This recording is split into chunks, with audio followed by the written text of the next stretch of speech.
દર્શક મિત્રો, prime division ન્યૂઝમાં આપનું સ્વાગત છે। અમરેલી જિલ્લાના મોટા ભાગના તાલુકાઓમાં કોલેરા, મેલેરિયા, ડેન્ગ્યુ જેવા રોગોની અસર જોવા મળી। અમરેલી જિલ્લાના મોટાભાગના તાલુકાઓમાં પાણીજન્ય રોગોએ દેખા દીધી છે।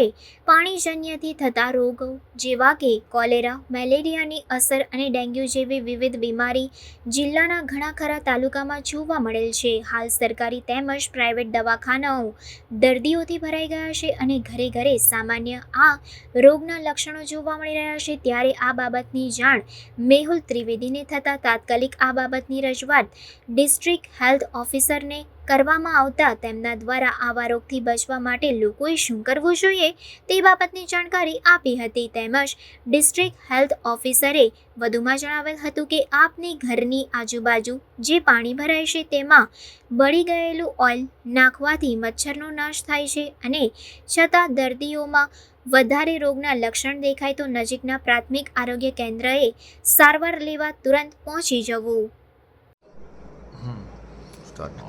અમરેલી જિલ્લામાં મુખ્ય જિલ્લા આરોગ્ય અધિકારી તરીકે ડૉક્ટર RM જોશી હું અત્યારે ફરજ ઉપર છું। અત્યારે ચોમાસાની સિઝનમાં વરસાદ લગભગ બધી જગ્યાએ ખૂબ સારા પ્રમાણમાં અને સાર્વત્રિક વરસાદનો રાઉન્ડ શરૂ થયો છે, એટલે આપણે પાણીજન્ય રોગો બાબતે થોડી તકેદારી રાખવી જરૂરી બને છે, કારણ કે વોટર બ્રીડિંગ થશે એટલે પાણીજન્ય રોગો કોલેરા, કમળો, ટાઇફોઇડ જેવું થવાની શક્યતાઓ રહે। તદુપરાંત મોસ્કિટો બ્રીડિંગ પણ થશે, એના કારણે વાહકજન્ય રોગો જેવા કે મેલેરિયા, ચિકનગુનિયા, ડેન્ગ્યુ આ બાબતે પણ આપણે સાવચેતી રાખવાની રહે છે।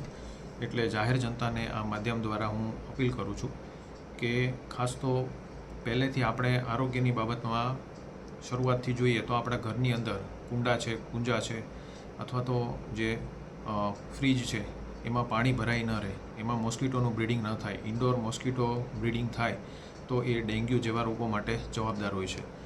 બીજી વસ્તુ, ઘરની આજુબાજુ જો કંઈ પાણી ભરાયેલું હોય તો એ ત્યાં બળેલું ઓઇલ નાખવામાં આવે, પાણીને વહેવડાવી દેવામાં આવે, અથવા તો એમાં જો કાયમી પાણીનું કલેક્શન રહેતું હોય તો તેમાં ગપ્પી કે ગાંબુસિયા ફિશ નાખવામાં આવે છે।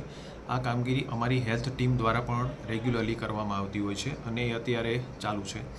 તે ઉપરાંત નિયમિત સર્વેલન્સની કામગીરી કે જેમાં હેલ્થની ટીમ મેલ વર્કર, ફિમેલ વર્કર, આશાબેન એ ઘરે જઈને દરેક ઘરે તપાસ કરીને જો તાવ આવતા હોય તો તેની સ્લાઇડ લે, એની તપાસ કરવામાં આવે અને યોગ્ય ઇમિડિયેટલી એની ટ્રીટમેન્ટ, સારવાર શરૂ કરવામાં આવે, એ ખૂબ જરૂરી છે અને એ અમારી ટીમ અત્યારે કરી રહી છે। આપણે જૂન મહિનાને મેલેરિયા વિરોધી માસ અને જુલાઈને વાહકજન્ય રોગોમાં ડેન્ગ્યુ વિરોધી માસ તરીકે ઉજવી રહ્યા છીએ।